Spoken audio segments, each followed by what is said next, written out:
Hey everyone, it's the real Qstorm. It's been a while since I put a video out. Just wanted to let you know I'm still alive. It's just that I've been fortunate and blessed that Qstorm Media Group, my media company, has been very busy for the last week.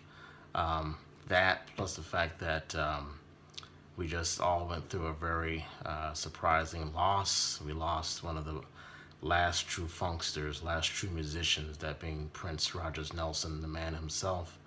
And that was kind of a hard blow. Just brought back a lot of other loss that I've experienced in the past couple of years. So I just had to fall back a little bit. But as you can tell, I've been hard at work. I got the stress bags under my eyes. I haven't been to the barber. I'm starting to get that fiddler look again. So right now I'm in New Jersey getting ready to do a shoot for tomorrow morning for Stryker Orthopedics. It's the Take Your Kids to Work Day, and Stryker is sponsoring a lot of their employees bringing their kids to work. So I'm going to be going there and videotaping some of that, the gala and all that. And then from there, going straight to this weekend shooting a commercial for Tiger Schulman. Karate is a popular karate chain here on the East Coast.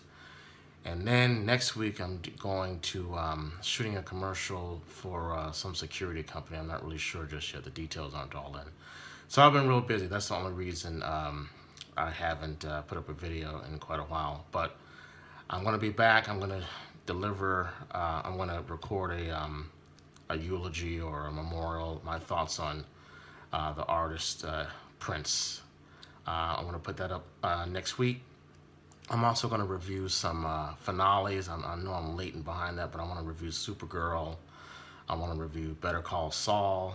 And I also want to give my thoughts on the Game of Thrones season opener. Until that time, I'll leave you with this Throwback Thursday video, so enjoy.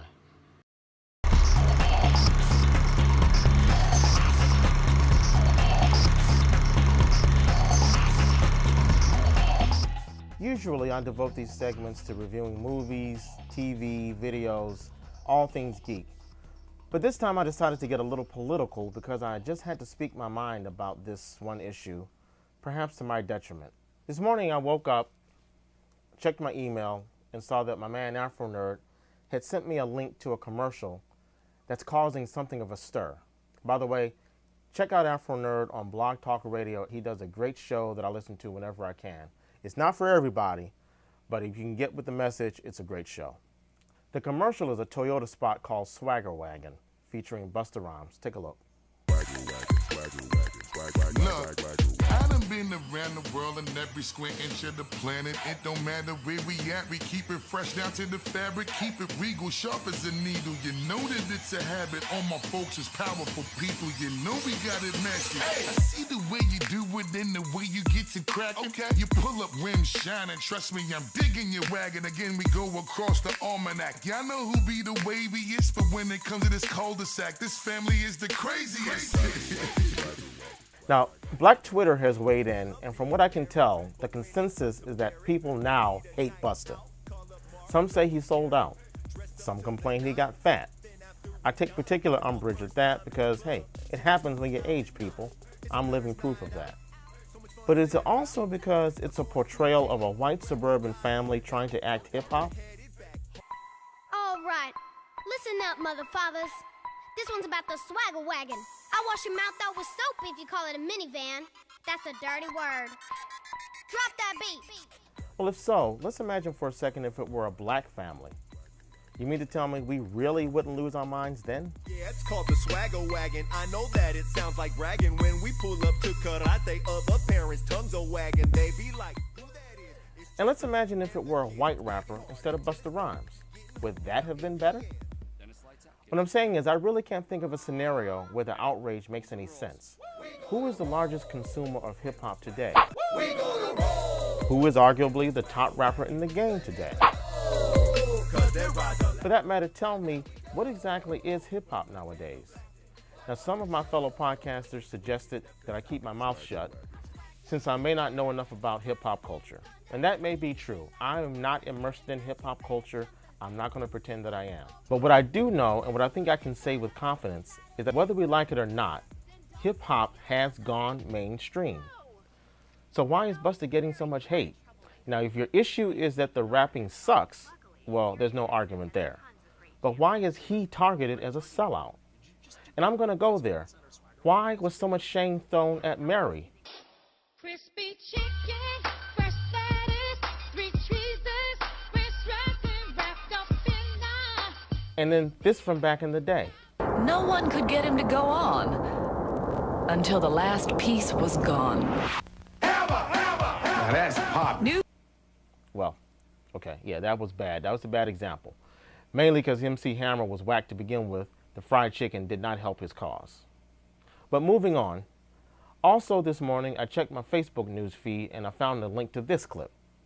You know when I remember when Eminem first came out with his album in Chronic 2001, around that time came out. Oh wow. That was kind of like my Peter Quill mix. I listened to that. Me and my friend lived in a van in Maui, and we listened to that and smoked weed every day. Get the fuck out of Every here, day. Chris. I know You hear this? every I'm about to call Marshall.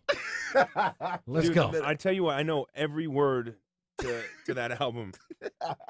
Prove it. Prove it. What do you want me to say? Nowadays, everybody want to talk. They got something to say, but nothing comes out when they move the lips. Just a bunch of gibberish. Motherfuckers act that they forgot about Dre. So what do you say to somebody you hate? What? Anyone trying to make trouble you wait? Want to resolve things with the buddy you wait? Well, just study your tape of NWA. Shut up, One Ray. day I was walking by with the Walkman on when I caught a guy giving a knock when I strangling him off with the pocket knot. You know. Now, let me first say, I do not know the host. He very well may be a celebrity DJ that's well known from coast to coast. Maybe some of you younger guys out there know of him. Since I don't really listen to what passes for hip hop nowadays, I don't know him. But let me also say, I did think that Chris Pratt was funny here, and I thought it was pretty cool. But what I find disturbing is that the host is so impressed by the fact that Pratt and his boy used to spend their days getting high on the beach all day, memorizing lyrics to the rapper who I alluded to earlier as being arguably at the top of the game. Me and my friend lived in a van in Maui, and we listened to that and smoked weed every day. Get the fuck out of Every here, day. Chris. I know You hear this? I'm about to call Marshall. Why is the host so impressed by a guy getting high all day and memorizing lyrics he didn't write? Is that hip hop?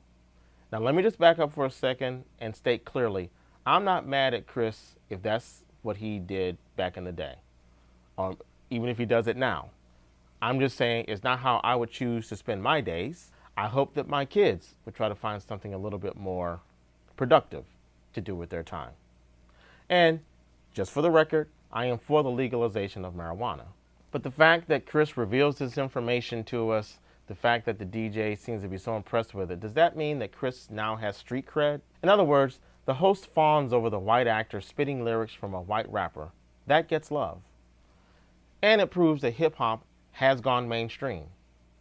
But a black rapper performing in a commercial with a white family, which is clearly meant to be humorous, for some reason is unacceptable.